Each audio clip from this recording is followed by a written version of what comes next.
একটা দেশের জনসংখ্যা কমে গেলে কি হতে পারে সেটা ভাবতেই ভয় লাগে। আর সেই সংকট মোকাবিলায় যদি সরকার নেয় একেবারেই ব্যতিক্রমী সিদ্ধান্ত, তাহলে সেটা নিয়ে আলোচনা হবেই। আর এমনই এক ব্যতিক্রমী ঘটনাটি ঘটেছে রাশিয়াতে। রাশিয়ায় জন্মহার ভয়াবহভাবে কমে যাচ্ছে।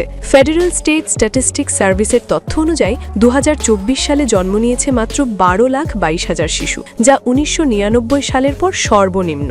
2014 সালের তুলনায় জন্মহার কমেছে প্রায় 1/3। এই পরিস্থিতিতে সরকার মনে করছে এটি শুধু সামাজিক নয়, বরং জাতীয় সংকট। এই সংকট মোকাবিলায় রাশিয়ার সরকার দিয়েছে এক চমকপ্রদ প্রস্তাব: রাতে নির্দিষ্ট সময় বিদ্যুৎ ও ইন্টারনেট ব্যবহারে সীমাবদ্ধতা। সরকারের যুক্তি হল, অতিরিক্ত স্মার্টফোন ও ইন্টারনেট ব্যবহারের কারণে দাম্পত্য সম্পর্ক ও পারিবারিক সময় নষ্ট হচ্ছে।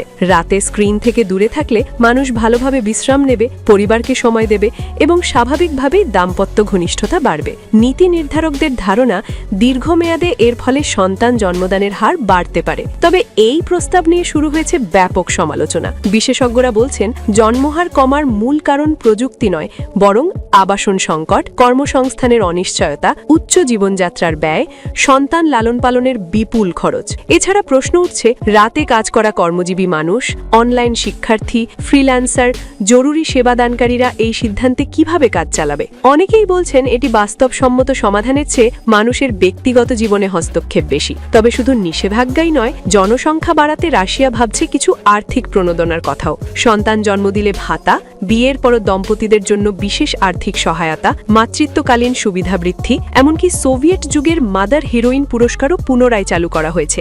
রাশিয়ার এই উদ্যোগ কারো কাছে সাহসী সিদ্ধান্ত, কারো কাছে বিতর্কিত হস্তক্ষেপ। তবে একটি বিষয় স্পষ্ট, জন্মহার কমে যাওয়া এখন শুধু রাশিয়ারই নয়, বরং বিশ্বের অনেক দেশের জন্যই বড় চ্যালেঞ্জ।